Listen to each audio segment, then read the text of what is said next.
Fantastic. Listen, so it's October. It's getting towards the end of October. That means it's getting towards the end of Halloween. Crazy. And I like let that me you ask said the you, end so, of Halloween, like Halloween is in fact a season. it's a month, isn't it? It is. It's a month. As soon as that calendar clicks over into the 1st of October, you've got the license to just horror all the time. Crunchy leaves on the ground, a cold nip in the air, and it's open season on spooky shit. So when I say the word Halloween, what are some of the things that come to mind? Come at me with words, right? Word association. I say Halloween, you say trick-or-treating. Absolutely. Yep, of course. More. Again, what else? Halloween costumes, naturally, right? I mean, absolutely, costumes are a massive part of the Halloween experience. And of course. Are you a big costumer? Do you like really go all in? I enjoy dressing up, right? I enjoy a costume. I enjoy any opportunity to fancy dress. I love it. I do enjoy it a lot. Really? Yes, I do. Are you like a costume maker? Like, do you go through the process of crafting one, or you just like go to the Halloween store? Yeah, I'm what's good on Amazon, ping and get it sent around. That's not to say I haven't done. That's not to say I haven't done in the past. Yeah. There are times when you've just got to make that costume pop. There are times when you've really got to dial it up a little. Oh boy. So we're going back a while now. Actually, there's only one photograph of what I'm about to describe to you in distance, which of course I will share. I've not shown. Have I told you about Leatherface before? I told you about my Leatherface outfit. I believe you've mentioned it. Yeah. Okay. So for the listener. Oh boy. And this is a sensory journey that I'm hoping to take you on now, right? So I want you to experience the sounds, the sights, the smells of what I'm about to describe. I'm already terrified of where this is going. So there's a fancy dress, a costume kind of party in where I lived in Aberystwyth in Mid Wales, my old university town, and I'm going to go as Leatherface, right? I'm going to make me a fucking Leatherface costume. It's going to be amazing. This was before, Sorry, there's someone repeatedly ringing the doorbell right now. Let's go. 3 times in a row. Good grief. Okay. Let's try that again. But also, will you say the name of your university much slower? Oh, the town. Okay, so we're going back. We must be going back a long time, maybe 15 years, when I lived in my university town of Aberystwyth, which is in mid Wales, right? Wonderful place. It's a very singular kind of place. But anyway, that's beside the point. I decide, this was before kind of the wide range of off the peg costumes became available. Right now, you can just pick a character and there's a costume of it. That wasn't the case back at the time. So my decision to go as Leatherface, I was going to have to get creative, right? I was going to, I couldn't just buy a kind of a silicone mask or anything like that. I feel like for the uninitiated, you should describe what Leatherface looks like. Leatherface I don't think Leatherface gets the props he deserves as one of the big icons of slasher movie canon, right? Everyone talks about Freddy, everyone talks about Jason, everyone talks about Myers. But Leatherface gets a raw deal, man, because TCM, the Texas Chainsaw Massacre, it is the last word in unrelenting fucking brutal terror. It's amazing. It's a fucking masterpiece. And I really wanted to express that love through my costume, right? I really wanted my fucking zealotry about this movie to come out. So I buy an apron, right? I get an apron because Leatherface, he's a butcher, he works in meat. So I bought myself an apron. He's a smart guy, is Leatherface. He likes to dress up. So I got myself a tie and a shirt and sprayed the whole fucking thing with fake blood. But the mask. What to do with the mask? Leatherface wears a mask made of human skin. And of course, I couldn't make a mask out of human skin. So I think, ding, ding, ding, ding, ding, ham. I will get me some ham and I will stitch me a fucking meat mask out of ham. No. Which is what, you say no, and yet, yeah, very much yes. No, no, you can't do that. And yet, There are rules. We live in a society, Mark. yeah, What are you doing? no, not for me. Maybe other people, but no, not me. So I did. Oh fuck, man! And looking back, there were so many parts where I could have made good decisions about this, and I didn't. So, oh boy. So are we talking like? So you went to the deli and you got sliced sandwich ham. Is this what we're talking about here? Exactly. Yeah, thinking back, if I'd had my time again, right, I would have bought some nice thick off the bone ham, which would hold the stitches a little bit better, right? But instead, I got this fucking, I guess, pastrami, you might call it, this thin as fuck kind of It's very sliced, millimeter thick sliced ham, and sat there and tried my best to stitch this fucking thing together. And my mental image of you just sitting there stitching this ham together like someone's very demented grandmother is incredible. Man. But it held together until I had to leave, until it was time to leave for this fucking party. Explain to me how. Okay, so you stitch this together. You've got like eye holes, mouth hole, nose hole. Yep. Okay, first question, did you just like poke holes through it? How did Yes, okay, I did. No, exactly that. I literally just put your finger through it and made the holes. I tried to arrange it in a face shape. How did you attach it? Like, how did you wear it around your ear loops, right? Ear loops made out of the ham? No, made out of thread ear loops. But here's the issue, because the ham was so fucking flimsy, right? Because it was just this tissue thin meat. It didn't hold together and fell apart quite badly on the way out the door. I'm not going to come this fucking far and be beaten by the structural integrity of fucking meat, right? I'm not going to be defeated. So I got some. This is not the day that film. Mark will be bested by ham. Sir, we've come this fucking far now. So I ended up just kind of wrapping cling film around my head with the kind of the ham slices in between it, and just rocked up, man, and went for it. Saran wrapped ham to your head, and then left the house. Where did you go? It was like a club. It was a proper kind of public place, and there were lots of other good costumes. To be fair, we had a guy dressed up as a droog. There were a couple of Freddy Kruegers. There were some witches, but there was only one Leatherface. And they let you in like that. They did, because by the time, I mean, think about it. You're a doorman or you're a bouncer. By the time somebody has walked past you with fucking meat attached to their face in cling film, you're kind of, what the fuck? But I'm gone. I'm in, but here's the thing. It was hot, Oh God. And it was hot and it was sweaty and it stank, and no fucker would speak to me, man. No one. Well, it became clear that Mark, is that ham? Oh, what the fuck have you done, Mark? There was a lot of that. I made no friends.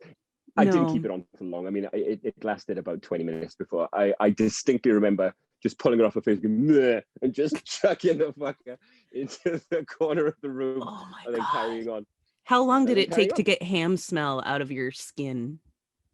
I did to this day. I mean, it gets in there. You are now actually chemically part ham. I scrub and it just won't come off.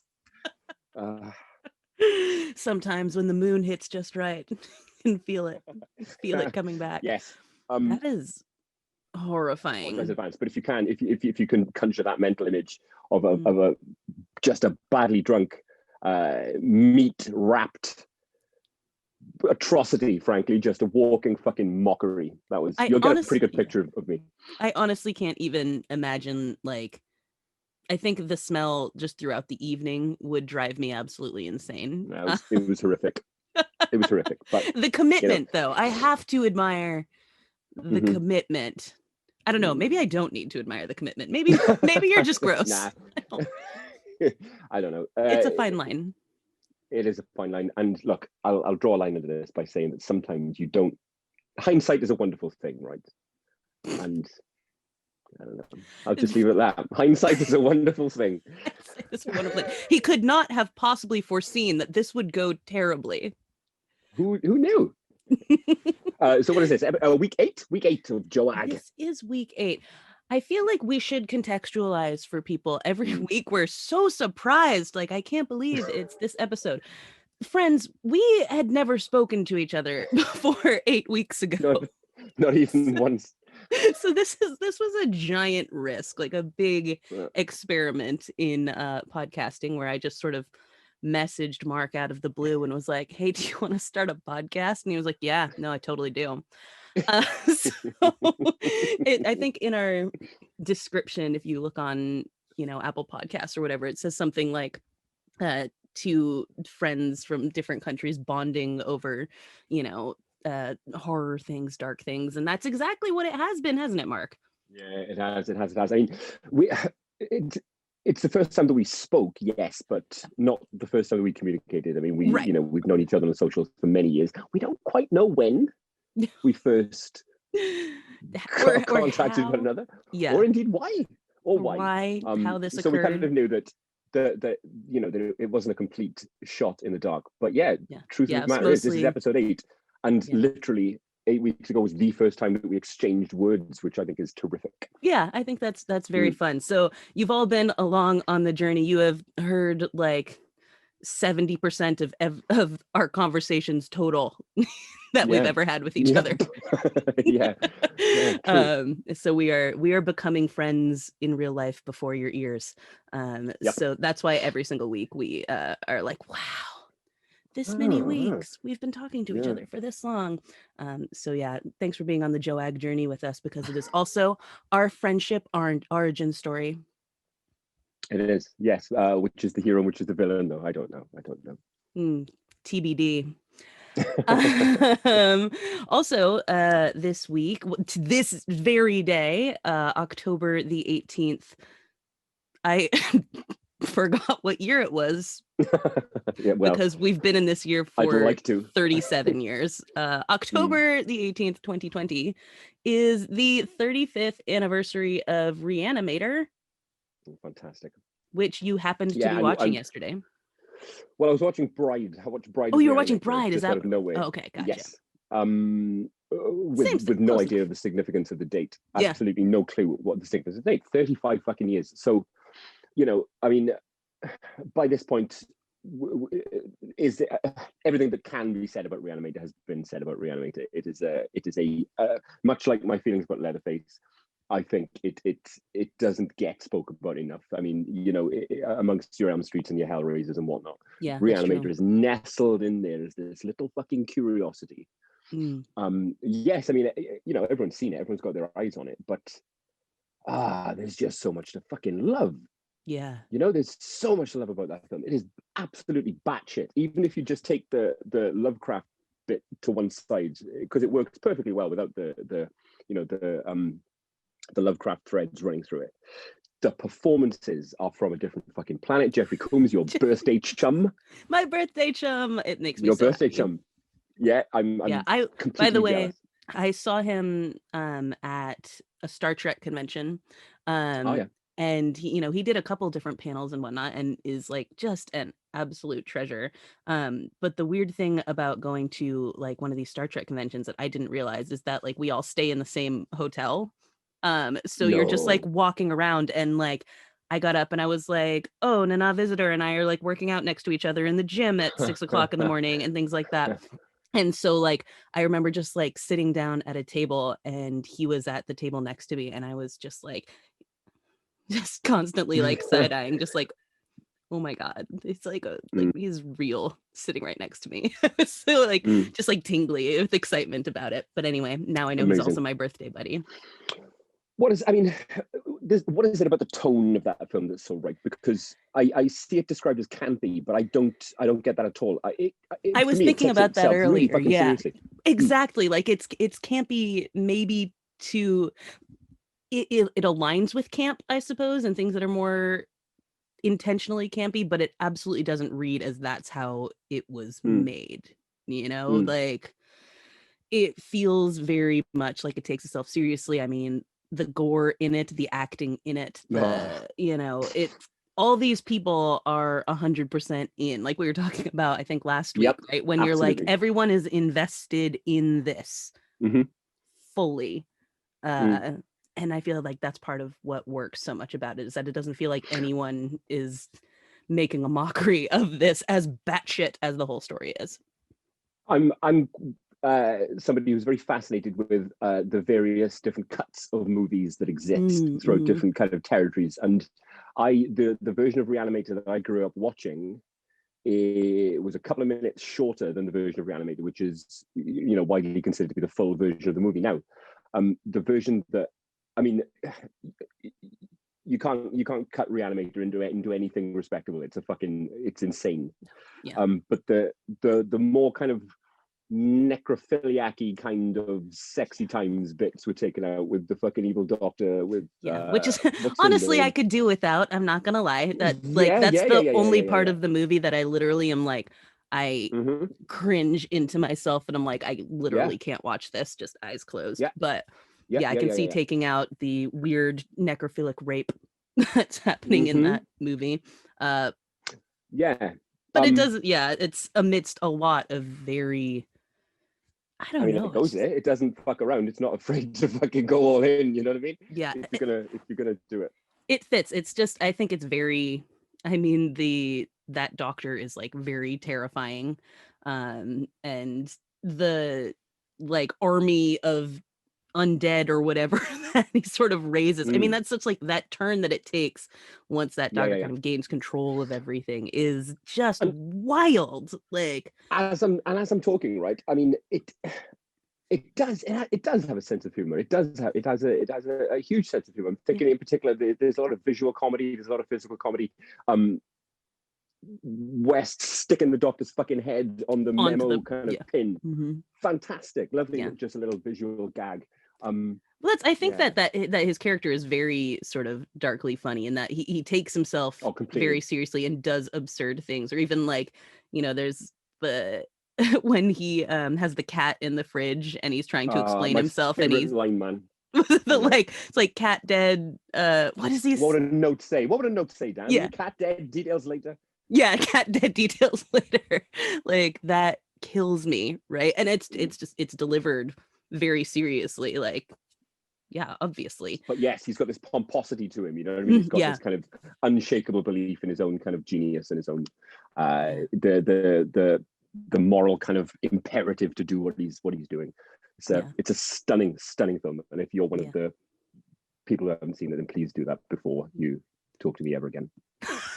Wow. I mean, that is you're edging between the middle and right columns with that one. I don't know. It's not necessarily for everyone.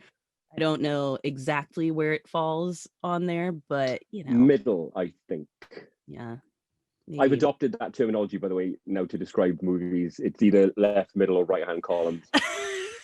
That's the system now. That's now the system. Yeah, if you haven't listened to our Jack of all Rex episode, listen to the first one of that, and you'll understand our column system here for our novice and now I call them left, right, and middle. I don't remember what we call them. Entry level, novice, normal, expert. Spooky for the kids. Yes. Yeah, exactly. And it's very, I mean, it's graphic, and you do have like that scene is kind of pushes it a little out of the realm of what like you want to watch at a party. Yeah, completely. Yeah. Oh, well, depending on what parties you go to, I don't know. But yeah, it's that scene in particular, that willingness to go to that place, which I think tips it over into that right-hand column. Yeah, exactly. But happy 35th anniversary, I guess. Yeah, I completely agree. Happy 35th Re-Animator. And rest in pieces, Stuart Gordon. Stuart Gordon, the director. Oh, did he just die? Yes, I want to say last year. Oh, well, that's unfortunate. Did he direct the other ones too, or just that one? He definitely directed the first one. The second one was Brian Yuzna himself directed the second one, and I don't know about the third one. I've only ever seen Beyond Re-Animator once. That may be something that I need to catch up on again. Right. I think it's streaming somewhere. I think I come across it fairly regularly. So there's there are details out there of what the fourth installment would have been had it ever got off the ground. It got quite far ahead in pre-production by all accounts, and a treatment was written. Yes, indeed. Do take a look. It was House of Re-Animator. It was going to be in the White House. And why didn't it? What happened? Why didn't it get made? I kind of know this. I'm sorry, you didn't research for this. Apologies. No, I didn't. There is a really good, quite recent article about it. If you Google House of Re-Animator, I know bloody disgusting linked to it. Okay. I think just something funding fell through, and the fact that it was set in the White House, and the fact that they wanted to go satirical with it. The president being a corpse, essentially being controlled by a cabal of a shady kind of backroom cabal. They wanted to go that kind of angle with it. And investors got antsy, I suppose. I don't know. Weird. QAnon would have thought it was a documentary, so exactly, it's probably for the best. Okay, interesting. Oh, by the way, just a funny thing that I noticed the last time that I watched Re-Animator was that the doctor in the beginning is named Hans Gruber. They mostly fantastic. just call him they call him Dr. Gruber, except one time, I think. I think it's just once. And I was like, did I hear that right? And I just immediately Googled and was like, yeah, his name's Hans Gruber. Go figure. So at least it isn't Dr. What is the doctor name that you keep hearing that is everywhere? The doctor name? Yeah, there's Dr. Reed. That's the one, Dr. Reed. Dr. Reed, you guys. What is this that everyone who writes doctors on stuff needs to name them Dr. Reed? I started noticing this several years ago. And so I posted a graphic on Facebook. I just went and I took the different Dr. Reeds that I'd noticed in various things. And I was like, look at all these Dr. Reeds. And I'm saying first and last name here. And then other people jumped in and they were like, well, there's also a Dr. Reed in this. And there's also a Dr. Reed in this. And we were watching Black Box, right? That's where this came up from in the first place. Yes. In Black Box, they were like, oh, there's Dr. Reed. And I was like, how? No, there can't be any more Dr. Reeds. This is absurd. You've got Dr. Spencer Reed in Criminal Minds. You've got Dr. Reed Richards in Fantastic Four. You have Dr. Reed from Scrubs. They're everywhere. I think Saving Hope or whatever is the name of the Canadian one that's got a Dr. Reed. So many Dr. Reeds. If you know more Dr. Reeds, let me know. But you're gonna be seeing them everywhere. I know. It is bonkers to me. Well, you're the one who's going to be noticing it now. You're going to be watching things and be like, true, shit, another Dr. Reed. I'm going to be like, I know. Also, tell me about scarecrows before we forget. Oh, yeah, sure. So this Sunday, today, October the 18th, 2020. 2020. It took a turn, man. It took a spooky turn. So I've lived in Oxfordshire now for 5-6 years. And I had no clue that there's a village 20 minutes drive away that every October has a scarecrow festival / a scarecrow competition where different households can enter this and build their own scarecrow and put it out on their lawn or put it out in the street.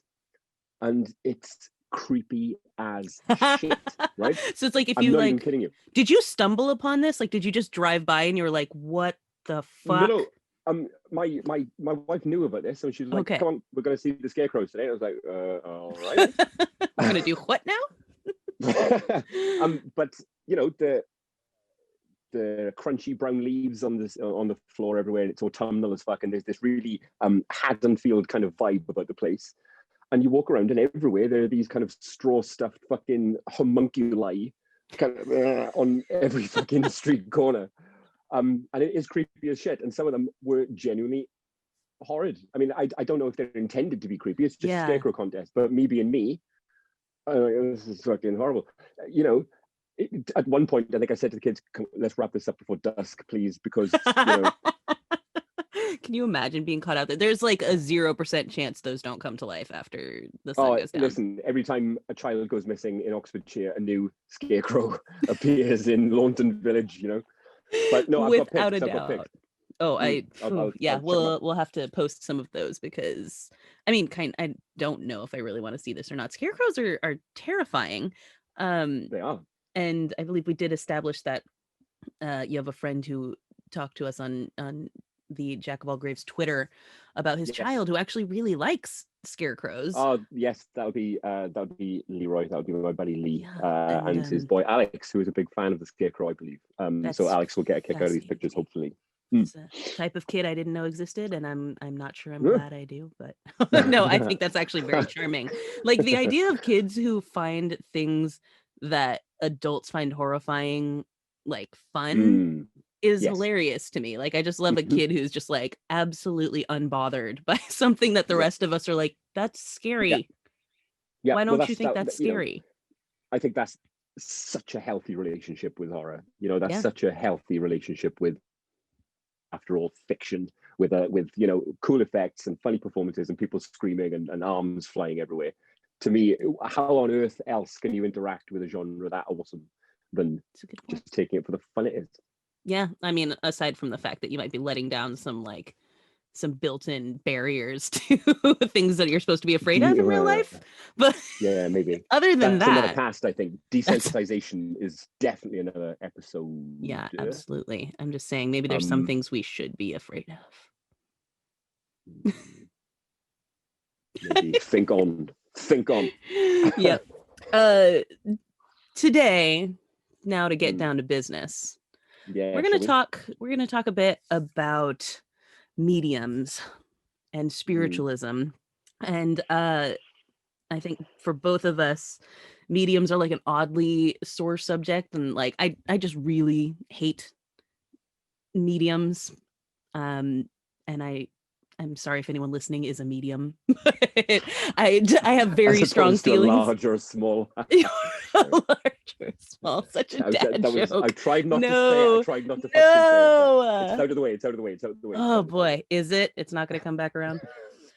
No. But I have very strong feelings about them. However, we have said before that our purpose here is not to just, transparently shit on people. So we wanted to know more about this whole thing. Where do you want to start talking about this, Mark? It's something that I find so compelling. Back in one of our first episodes where we spoke about your evangelist past, I don't know, I put forward the idea that is it a collective suspension of disbelief? Are the people who willingly go to see a medium, are they all agreeing without specifically saying it, without explicitly contracting, are they all agreeing to let themselves be deceived for the promise of some comfort? Are they all agreeing to just go with it for the just for the salve, just for the balm on their grief of knowing or pretending to know that a loved one is there and still wants to contact them? Right, yeah. Is that what's going on? But from the other side of things, from the quote unquote clairvoyant side of things, I can only think of one of two things that's happening there. And let's keep in mind that every single clairvoyant that I'm aware of makes that money from it. Gets paid. One of two things is going on there. A, they genuinely believe that they are communing. They're going behind the veil, you know what I mean? They are actually fucking communing with the dead. Or B, they fucking know they're not, and they are just taking the check and performing. It's a performance. Yes, absolutely. And both are, well, one's a fascinating proposition. The other one is a horrifying, reality. We know that that's probably the vast majority of these people, but there have to be people who genuinely believe this, right? Like can all of them not believe this? And I mean that from you're saying these people are making money off of this. There's always someone who, like, their aunt or something like that thinks that they're clairvoyant, things like that. Like someone who passed down the talent. Exactly. Kind of earnestly has this belief in it, that's not about necessarily grifting. I mean, there's social capital to that right? Like, oh, everyone knows in the family that like Aunt Sally is the clairvoyant.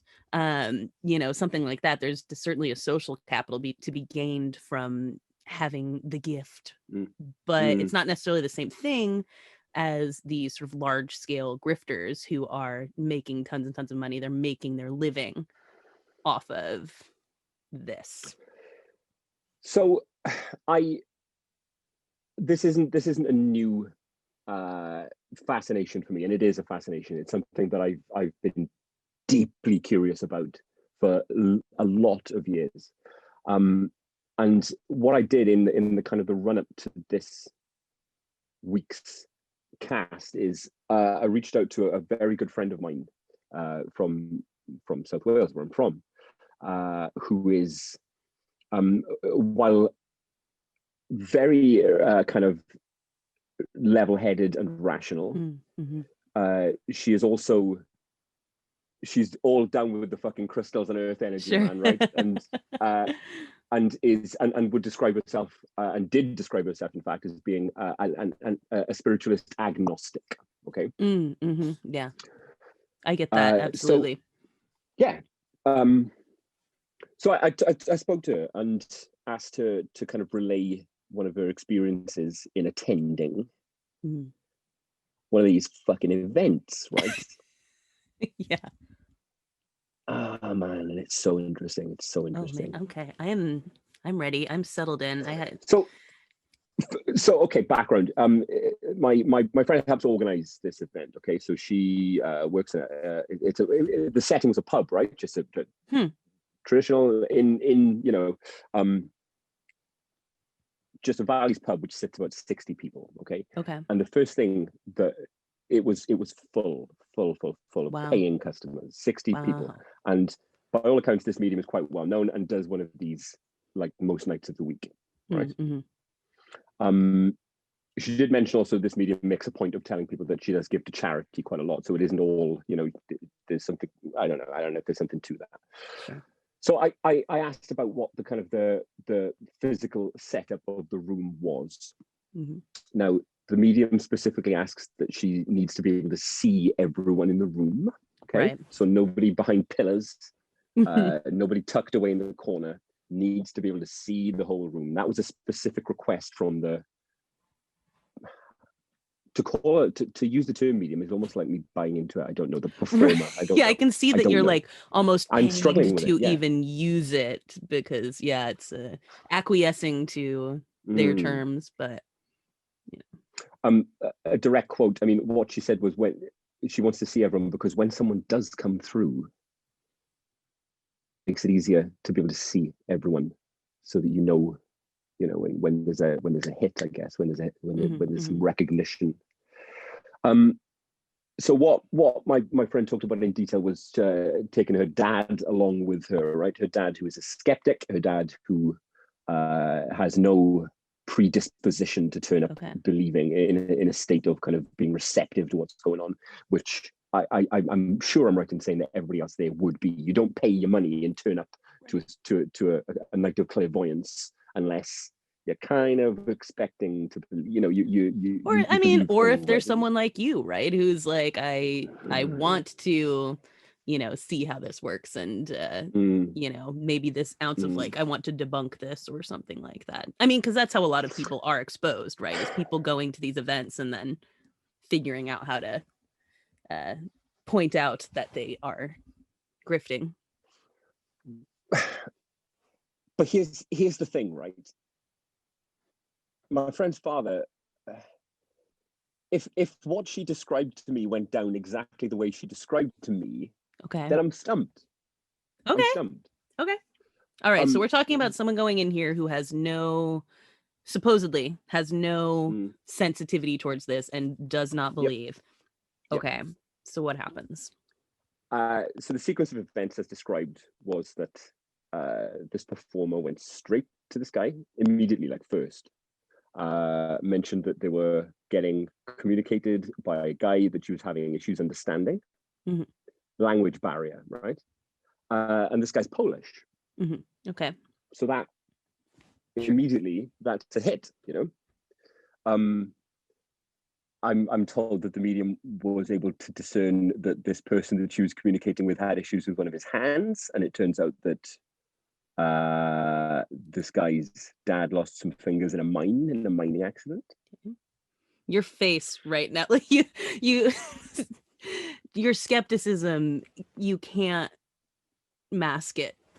You're saying this and it's like it's painting you to, again, it feels like you're acquiescing to the experience that you're not on board with. So let's just, you're just telling a story, man. You're just telling a story. That's all. The medium went on to mention that the person that she was communicating with was feeling breathless, had difficulty breathing, feelings of breathlessness. It then transpires that yes, this guy's dad died of chronic obstructive pulmonary disorder, COPD, which is a respiratory disease. Oh boy. So what's going on there then? What is happening there? Right. I mean, I'm curious if you have, I have notes that I can approach on this as it is, but I'm interested what your theory is first. Are you really stumped, or do you think you know exactly what happened here? Taking all that at face value, right? And for the purposes of this conversation, I will take everything that I was told in that conversation as verbatim, right? I'll take everything on face value. And as a like as a side note to that, so the medium says, they're having trouble breathing. Does the person then respond, yes, he had COPD? Well, there's a couple of things here, right? Okay. I mean, you're in a mining community, right? Yep. You're in an old right. So the fingers, community. yeah. Right. There's only, let's be honest, there's only a finite number of ways that someone's going to die, really, in a kind of a community setting, and you're going to get a hit. Yeah. If you're mentioning those. Yeah. You see the reach right there. So we know this person, it's the same person with the finger thing. I was reading this as different people, right? So this person worked in a mine. When that person reaches for, I'm having trouble breathing, they're like, what do I know about mines? Black lung. So that's a pretty good broad guess out the gate. And then they hit on something else. But anyways, continue. Tell me more. I'll go into more of this in a bit. Do. So this sounds pretty generic, right? The performer told this guy that, look, you need to slow down because you're risking your health. And then some days later, my friend's dad suffered a mild heart attack. I was hospitalized with a heart attack. I mean, there's nothing there that nothing otherworldly there at all. That's coincidence, is all that is. But here's the thing, right? And this goes back to what I mentioned earlier on. If it is suspension of disbelief, a willing suspension of disbelief by the viewer, by the audience member, my friend then went on to say that she believes genuinely that her dad recovered quicker or more fully from that heart attack because he left that evening with a far more open mind and far more kind of optimism is the wrong word, but a far more kind of open-minded approach to life in general. She believes that it was a massively positive experience for him. Right? That's fascinating. Yeah. Yes. So while I despise those who would seek to kind of manipulate grief for their own personal gain and would draw people into this lie. Right. If the deceived are aware they're being deceived and benefit from it anyway. I think the aware you're being deceived is a big reach there. That's kind of that's the thing. But I get where you're going with the, it's again, we've talked about it before, this if it harm none mindset, right? So like if someone can afford to part with X amount of dollars and they come out of something feeling like they gained something, even if it is a lie, then technically what is the harm in that, right? Yeah. I think often. I mean, she go ahead. She kind of just to finish up. I mean, she said this performance went on for like a good 4 hours, like 6:30 until 10:30 at night, and no one no one at any point went, nah, I don't know what the fuck you're on about, love, sorry. It was hit after hit after hit after hit after hit. Yeah. She spoke to a lot of people that night, and everyone had a positive reaction. So it seems like everybody had a good time. Interesting. I want to tell you a little bit about cold and hot readings. All right. These are two of like the sort of overarching things that mediums, psychics, astrologers, like any of these kinds of people use. And then there's kind of different ways in which you do these hot or cold readings, right? So a hot reading is like, so the medium or psychic already knows some information somehow, and they have been doing this forever. You know, in the days before you had social media and things like that, these people would literally like scope out people's houses, pretend they were missionaries, like say pretend they were selling something, try to gain information about people. And then, you know, of course, when this person comes into them, whether in this private setting or in a large group, they have all this background information on them. Now think about this now, right? I buy tickets to go to some show. I have now given the host my full name, my address, my phone number, my email. They have all of this at their disposal. So what happens now? You go and you look, and I've been on, you know, social media since I was 11, right? Like I made my first website when I was 11, and I have been on things ever since then. You have an entire history of me and my personality, right? Like all the little details of who I am as a person, what I'm interested in, how I react to stuff, my politics, every element of my personality can be gleaned from social media.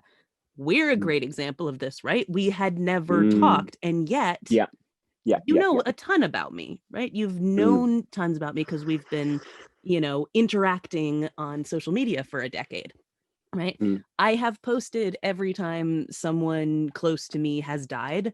I have posted poetry. I have posted, you know, eulogies, pictures. I memorialize people each year, all kinds of stuff like that. You look at my Instagram, you look at my Facebook, you look at my Twitter, all the people who have died come up at some point on there. You can find what kind of illnesses and disabilities I have and people around me have. Top of all this, if you like Google me, if you like, as an example, right? You Google my name, and you can, there's all these websites now that have all of your like data, right? It's very easy to find something like spoko.com or things like that, where you'll look at it and it'll be like, here's my name, here's my address, here's my age. And then next to it, here's all the people we think are related to her, right? So here's my mom, my dad, my brothers, my sisters, my husband, everyone will be listed. Now you can look at all the information about this. On top of this, now you have my face too. Google me, my face is everywhere, right? You sit in a room and now the medium can see everyone's face. They can look and go, you, I see this, right? Because they probably already have that information, especially now in 2020. Like when you're saying every single one got a hit, that's not how this used to go, right? Like everyone didn't get a hit. It was understood that sometimes like, oh, the lines are crossed or something like this. Yeah. Oh, they've gone, I've lost them. Yeah, you know, like something would go wrong. The idea that every single person got a hit, to me, sends up all the red flags of a hot reading. I mean, during our conversation, that was one of the first places my mind went. Well, congratulations, she's got Facebook. Right, exactly. That was something that my friend did head off. I mean, she told that her dad is not online and is not an online person at all. But that, I guess, doesn't necessarily mean that. That doesn't really mean much. Right. There's all kinds of. Has nobody ever online ever said a word about him? Right. Like, or and on top of this, and this kind of goes to, so the other kind is a cold reading. And a cold reading is when the psychic, whatever, doesn't have any previous information about this. And the thing about a cold reading is that it's a way of making like very broad sorts of statements that sound very personal to you.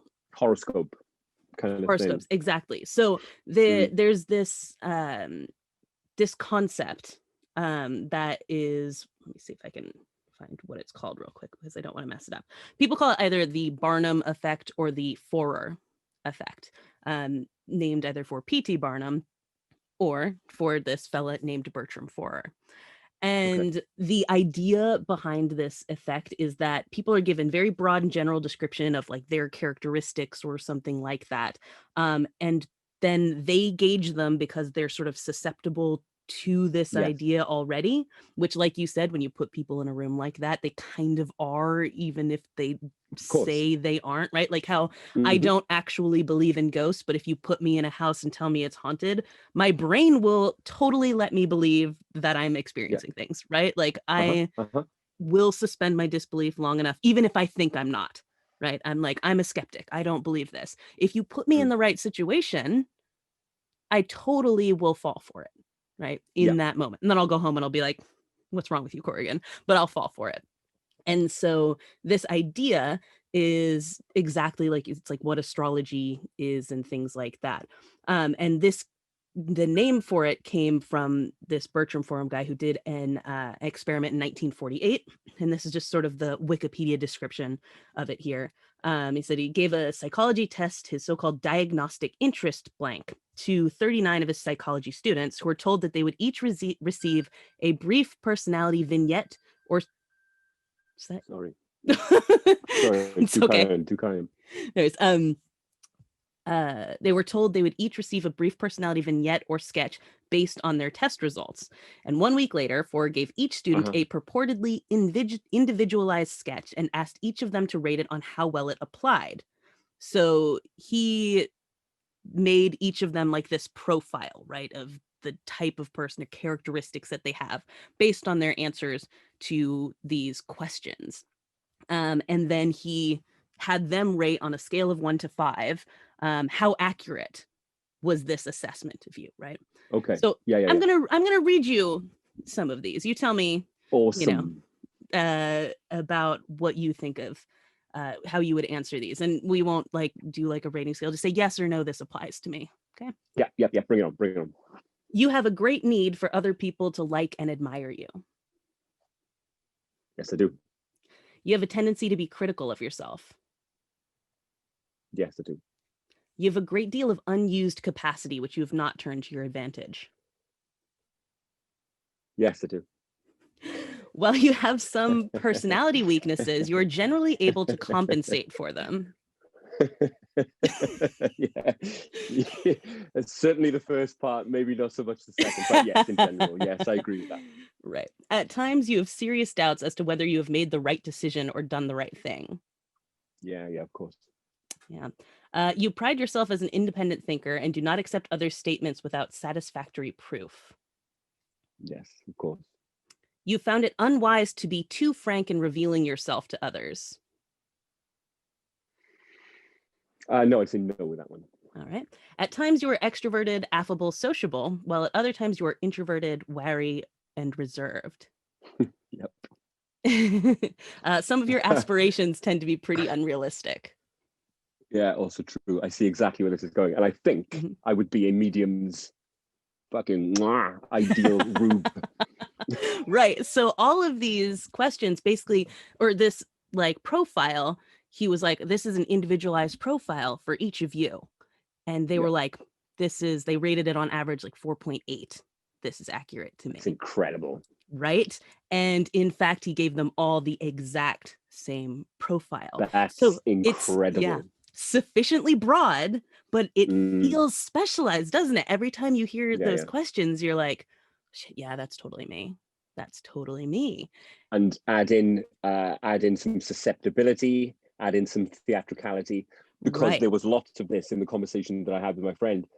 By the end, she was exhausted, by the end, all of this kind of she would also almost embody the people that she was communing with. With Yeah, something right. that my friend said, she was trying to enact their characteristics, so put some Right. theatrics in there. Mm-hmm.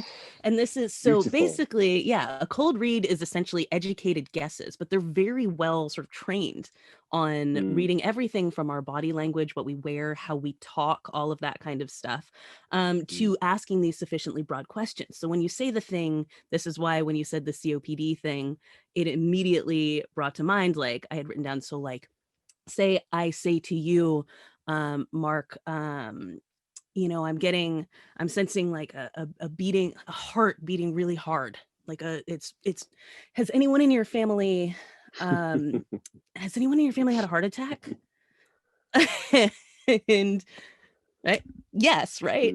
Because the leading killer of men in Western societies is heart disease. So it's a very likely someone is going to have had a heart attack. But there's other things, like you could say, no, not a heart attack, but something about the way you just said that, right? Not a heart attack. Now, as the medium, I'm going, it's not a heart attack, but there's something like that. Like, okay, yeah, I'm sorry. That it's a little, I'm trying to get what this is here. Was it cancer? And you start sort of reaching for it. And the person will eventually fill it in, right? Well, actually, this person had this, right? It wasn't their heart, it was their lungs. It wasn't whatever, something like that. Or if the medium can't get there, they pivot. You know what? This message isn't for you. It's not for you. Someone else in here. Did someone else have a family member died of a heart attack? You got someone else, right? So this is this way of sort of like using this very broad criteria to then someone in there who really wants to speak to someone knows someone had a heart attack or whatever the thing may be, you're gonna get there. So with this, like, okay, now that something happened in a mine, right? Or someone worked in a mine their whole life, and you say, I'm getting breathing troubles. Like I said, you can link. You can link these two things together cold. You don't have to know that this person has a breathing problem. On top of that, him having, a heart attack several days later, again, that happens a lot with men of a certain age. I'm assuming, if your friend is your age, her dad must be 60s, 70s, something like that. Like, it's not that unusual for that to happen. Like, my dad had like 3 or 4 small heart attacks. Like, that's just a thing that occurs. But you've already kind of accepted that this is a thing. And those coincidences don't feel like coincidences anymore, right? We have that. Our brains are finding the pattern and we're trying to figure out why things happen. Now you've linked back to, someone being like, oh, be careful about this, etc. I think the best way I can sum up my feelings on it, right?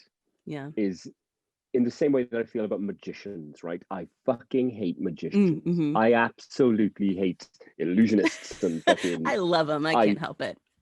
Right? I can sum it up like this. I don't know how you're pulling the rabbit out of the hat. Yeah. But I know it ain't fucking magic. But okay, but that's the point. Like, that's why magicians are fun and these people are not, because magicians acknowledge that they're tricking you, right? Yes, and when you pay that's an money, excellent point. That is an excellent point. You pay money for someone to fool you on purpose, right? I'm not, there's, I don't think Harry Potter's real, right? Like, it's somehow whatever David Blaine or whoever is whatever they're doing, I know they're playing with my mind, and I'm baffled that they can do this to me. I don't know how you're doing this to me. As opposed to, I think, when I said like I hate this stuff and I have like a really hard time with it, I think this also, everything goes back to evangelical manipulation and whatnot, but I see it as like this gateway towards other beliefs that can be extremely problematic. And that's like, I have lots of friends who are very into, say, astrology, right? And it's become like a joke when we have conversations, like a big group of us, and people start talking about their signs and all that stuff, and everyone is like, oh, Corri is just about to like shoot herself in the face right now. And I'm like, yeah, It's true. But no, I've kind of had first-hand experience of it can impact healthy grieving. Let's put it like that. Yep, absolutely. If you're constantly looking for fucking signs of a presence of someone that you've lost, then that can really hinder your ability to kind of healthily accept the inevitability and the finality of what has occurred and move on and heal. You know? Yeah, to say at face value that it is good for people to, you know, have this sense of closure or this sense of communication.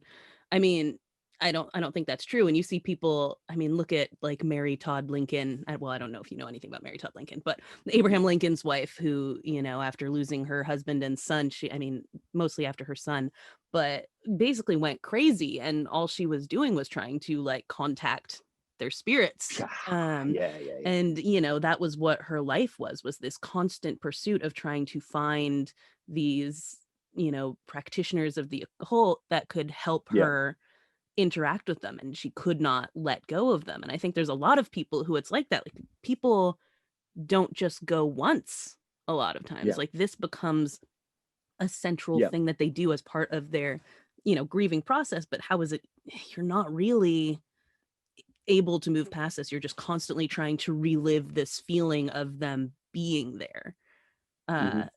And I think you're right that that's not necessarily, you know, a healthy way to deal with someone dying. You know, it's, at least, you know, I guess with the religious belief in like heaven, you can at least just sort of like, now at least you've put them somewhere and you don't have to be constantly, you're not trying to communicate with them. They're just sitting up there doing their own thing, as opposed to this sense that these people are always around you. Just find a way to talk to them again, you know, which I also think is like horrifying. I would like the idea that like we die and then we're just like sitting there until someone calls us out. Like, what? Why would you want to believe that? Oh yeah, I mean, look, what are the rules? What are the rules? Are they dogs? You know what I mean? What are the fucking rules? Not to an evangelical. Pets do not go to heaven. They don't have souls. Animals don't have souls. Bullshit. I think they do. Well, you know. I was like, oh, all of a sudden you believe in souls. Look at how easily you... Mark, God, you are just a target for this. I really am. I'm an absolute mark in more ways than one. But the other thing that I was saying, though, like, is on top of it, I think, you know, when you get into like, one of my things with astrology is the fact that it hinders people's ability to take responsibility for their own actions, and to acknowledge that the world requires things of us and is random and things like that, and to be able to just sort of say like, oh, this is like, I was saying something the other, I got a drink and my Postmate put it on the top stoop and it went flying off the stoop when I opened the door. And I was like, oh, I'm just really sad that that happened. And someone responded that Mercury is in retrograde. And I'm like, no, my dumbass Postmate put my thing on the wrong stoop. Like, it's not a greater, there's nothing great. The universe is indifferent to me and the stars are indifferent to me. And none of this has anything to do with that. Also, I think when people get into a lot of this kind of stuff, like, it is a short leap that requires a lot of watching from that to flat earth, climate denialism, anti-vaxxing, like all these kinds of things that can also be extremely dangerous. Many of the people I know who are into those things started with astrology and started with being into paranormal things and whatnot. And so I think, you know, I don't necessarily think being into ghosts or believing in ghosts or things like that is like, oh, you're gonna, next thing you know, you're gonna be like saying that the earth is flat or anything like that. But what I am saying is that I think a lot of like the reason why people like mediums bother me so much is that I think they kind of take our guard down a bit in terms of our rational thought processes and open us up to the idea of things being mystical and controlled, that takes away our sense of responsibility and agency in a lot of our ways of thinking logically about stuff. Yep.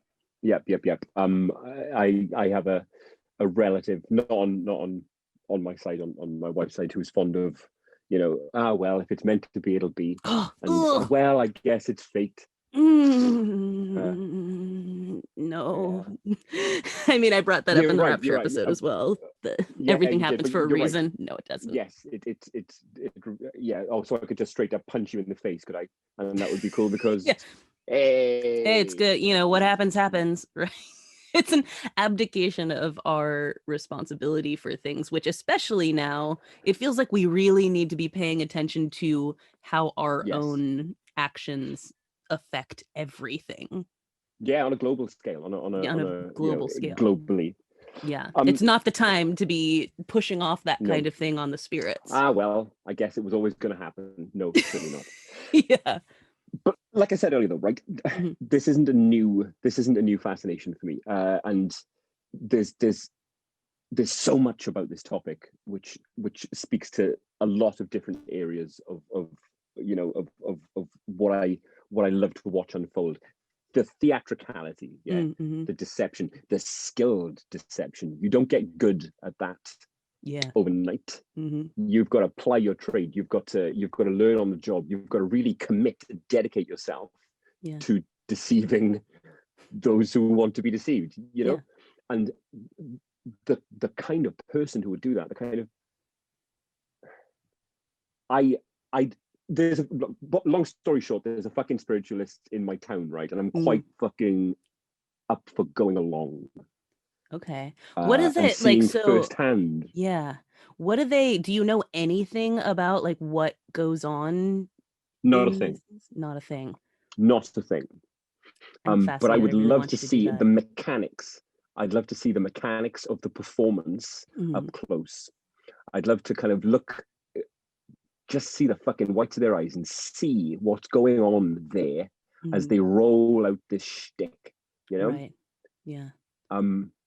Because you know your enemy. You can't, unless I'm there, right. I can't know what's going on. I know what isn't going on. Right. But I need to know what's going on. It's interesting though, because I'm just thinking of you going in there and now you're equipped with the knowledge of how this stuff works. But I remember when I was in college that in various of our classes, depending on like we had like Christian worldview classes or just ones about like religions in general and whatnot, and that in some of them you would be sent to, they'd say like, oh, go to another type of church, right? And I was in like a new religions and cults class, and there were certain ones like Scientology we weren't allowed to go to. And the professor's reasoning for it was because he was like, they are extremely convincing.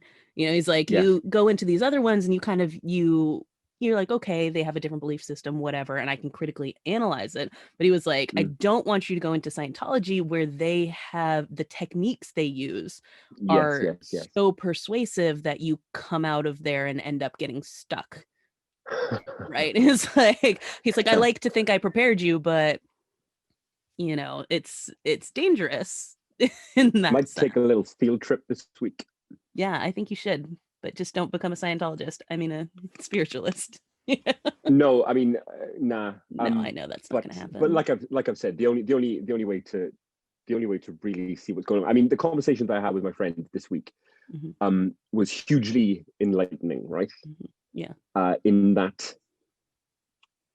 But at the same time, it came from the viewpoint of someone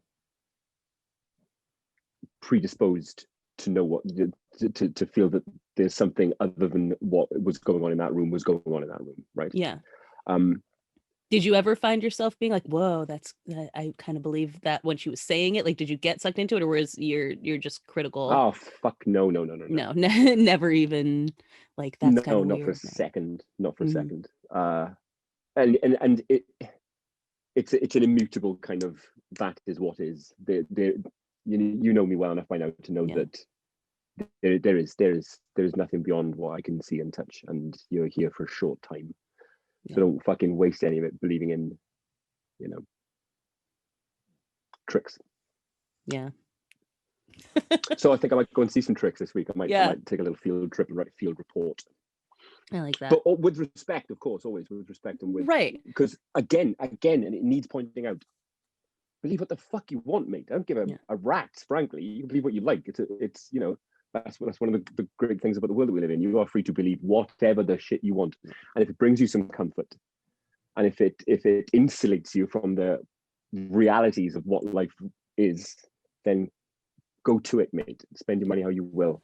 Yeah, I think that's what I think is so funny. I was actually thinking about this earlier, that I think fundamentally what is always so different about the way you approach people's odds beliefs versus the way I do is that I'm always like thinking about it from the like how this is going to be inflicted on something else, right? That I'm always like, what structure is this going to affect if people believe this? So instead of me just thinking like, hey, if a medium brings you happiness, whatever, I immediately think of like, how is this going to be turned into something that shapes my the politics of the United States and like, all these other webs of things. And I'm distrustful so much because of, the evangelical tendency. And thus that's what makes me like, whenever you're like, yeah, if you believe it, it's fine, it's great. I'm like, no, it's not. But you're right. I mean, it is. It's great. It's just, one of those little differences I notice every time we talk about these kinds of things is that it's very much the like, that's something I have so much baggage about it. I've only developed that approach lately. It's been only, I would say, in the past kind of maybe 10 years or so that I've developed that kind of Zen approach to whatever, mañana. Maybe there would be a previous version of me who would have this conversation. I'm going to walk into that fucking place. I'm going to be all like, but no, I'm not. I simply want to see it up close. Yeah. And I think the intellectual curiosity is an important thing, right? And like you said, I mean, even to say know your enemy, it's not even necessarily your enemy, right? But just to kind of get this sense of, what is this thing? If I'm going to talk about it, if I'm going to have a strong opinion about something, like I should at least give it the old college try in terms of not necessarily opening your mind to it, but to say, I have seen this and I understand, what do people want? I think that's, my sister and I were talking about astrology yesterday, and I was saying, I'm always baffled by how many of my Christian friends who are no longer Christians are now really into astrology. And that, like, I was just like, what do you need? You've swapped that's one my load question. of horseshit for another. Yeah. And that's the thing, is I'm like, there's a need that is not going addressed here, right? So there's something, you need control to be out of your hands. Someone else needs to be in charge or something like that. That's just my reading of it. Like you're looking for order somewhere. And so you couldn't simply be like, I went from Christianity to nothing. You had to replace it with something that still structured and ordered the chaos of the universe, right? And that, to me, I'm like, that's what I want people to do when they talk about this stuff, is go like, what do I need? Why am I going to this? What is this? If I'm going to a medium to talk to, my dad, like, what do I need here? What is that going to do for me? Right. And is that ultimately going to be a thing that benefits my healing process? Or, gives me this constant sense of re-feeling that loss? Or, like it's to me, it just feels like people need to ask themselves, why do you need this belief? I love it. I know I say this often about these colossal immutable questions. I have some pet theories, but yes, I intend to take a look. Yeah.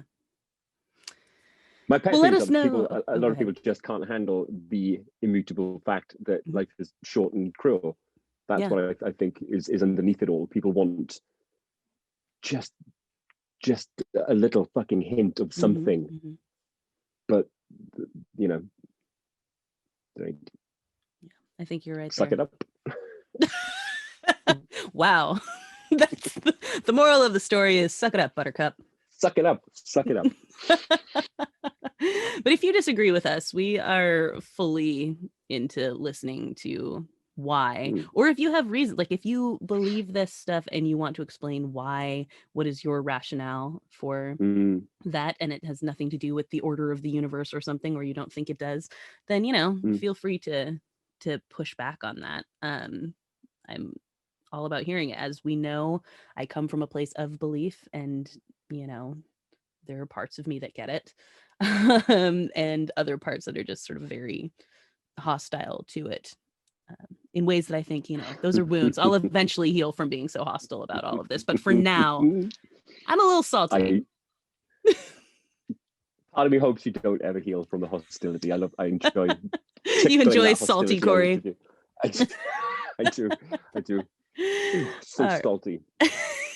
All right, folks. Well, thanks for listening along on this journey as we process through yet another thing that just gets our brains going. Please talk to us on Twitter at jackofallgraves. Follow us on whatever podcast things you like to follow on, and don't forget to rate and review. Just take a couple seconds, drop that little 5-star. You actually don't even have to review just to leave that 5 stars. So if you're already sitting there in your Apple Podcasts, I mean, why wouldn't you? Why the fuck would you not do that? Why not? You might as well. I mean, isn't that? I just love a little haptic feedback, a little pop of hitting that dopamine button. Yeah. Yes. Also, this well, I guess it'll be coming up in the next few weeks, but this week, Mark is recording my other podcast, Men of Low Moral Fiber, with me. So yes, I am. Yeah. So keep an eye out for that. If you're not thoroughly sick of me by now, how could anyone be, Mark? Too? You're a treasure.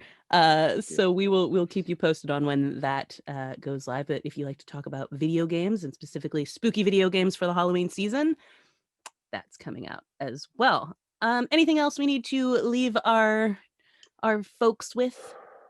I don't think so. What did we watch this week? Black Box, the recent yes. Blumhouse movie, is certainly worth checking out. Yeah. I mean, by the end, I warmed up to it, right? Yeah, it obviously didn't go in sold, but it came around. It turned around, had you know, some good moments in it. Yeah, you put it really well. There's the bones of a really good movie there, so focus on those. Yeah, and there's the very scary, crunchy man in it. So yes, you'll know what we mean if you see it. You'll know what we mean. But other than that, no, nothing from me. I've enjoyed this a great deal, as always. All right, folks. So you all have a great week, and we'll talk to you again next week. So stay spooky till then. Bye, folks.